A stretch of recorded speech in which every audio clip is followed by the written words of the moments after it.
පාටිකුරල්ල කතාව සමගින් එකතු වෙලා ඉන්න ඔයාලව අයිබෝන් කියලා පිළිගන්නවා. දැන් ඉතින් නුරාන්ට ආයම වතාවක් මාට්ටුනානේ නිම්නාවේ. මෙතනින් එහාට මොන වගේ දෙයක් වේවිද? ඉතින් නුරාන්ගේ තීරණය මොන වගේ විදියකට බලපාවිද නිම්නාවිගේ වගේම කෙවින්ගේ මංජිතගේ ජීවිතවලට? ඉතින් දැන් මංජිත ලොකුවට බයින් ඉන්නේ. මංජිත බයින් ඉන්නේ තමන්ට හිරේ යන්න වෙයි කියලා. හැබැයි තමන්ව බලා ගන්නවා කියන ඒ පොරොන්දුව පිට මේ හැම දේම අමතක කරලා දාලා කෙවින්ට තවදුරටත් උදව් කළ යුතුයි කියන තැන ඉඳගෙන වැඩ කටයුතු කරගෙනම යනවා කියන කතාව තමයි අද වීඩියෝ එක තුලින්ම අපි හැමෝටම මතක් කිරීමට බලාපොරොත්තු වෙන්නේ. තව දෙයක් මම ඔයාලට මතක් කරලා දෙනවා. ඒ තමයි නුරාන් කිව්වේ එයාගේ සැලසුම් ඔක්කොම ඉවර කරලා දානවා කියලා. ඉතින් මේ සැලසුම් ගැන හිතනකොට Tamanට මේ කිසිම දෙයක් ලැබෙන්නේ නැති වෙනවා කියන කතාව ගැනත් එක්ක මේ වෙලාවේ ලොකු අවුලක හිටියේ කියන කතාව ඔයා ඉතින් නොදන්න දෙයක්වත් නෙවෙයි කියන කාරණාව ගැන අපි අද වීඩියෝ එක තුලින්ම මතක් කරන්නට අවස්ථාවක් තියාගන්න ඕම තමයි.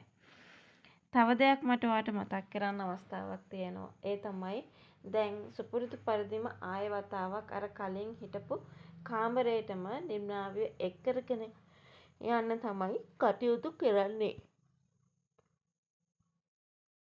ඉතින් මේ විදියට ආය එක්කන් ගියාට පස්සේ දැන් ඉතින් නිම්නාවි නුරාන්ව දකිනවනේ. ඉතින් ඒ දේත් එක්ක මොකද්ද සිද්ධ වෙනව ඇත්තේ? ගොඩාක් දුරට නුරාන්ට දැන් මේ වෙලාවේදී Taman හොය හිටියේ නිම්නාවි නෙවෙයි වගේ ගතියක් පෙන්නලා එයාව ආය වතාවක් ගෙදර යවන තැනට වැඩ සිද්ධ වෙයිද කියන කතාව ගොඩාක් දෙනෙකුට මේ වෙලාවේ හිතන දෙයක්. හැබැයි ඒ වුණාට දැන් ඔය නුරාන්ගේ සැලසුම් ඔක්කොම අහවර වෙනවා මේ විදියට ගියොත් එහෙම. ඉතින් දැන් නුරාන්ට ඕන කරලා තියෙන්නේ මේ තාත්තට හැමදේම මාට්ටු කරන්න. මංජිත කෙවින් වෙන විදිය, කෙවින් මංජිත වෙන විදිය, ඔය වගේ දේවල්. එතකොට මාට්ටු කරලා දීලා තාත්තගේ හොඳ හිත උදුර ගැනීමේ අවදානමකට ලක් කරන්න තමයි මේ වෙලාව වෙනකොට ලොකුම අවස්ථාවක් හදාගෙන ඉන්න කියන දේ මතක් කරනවා.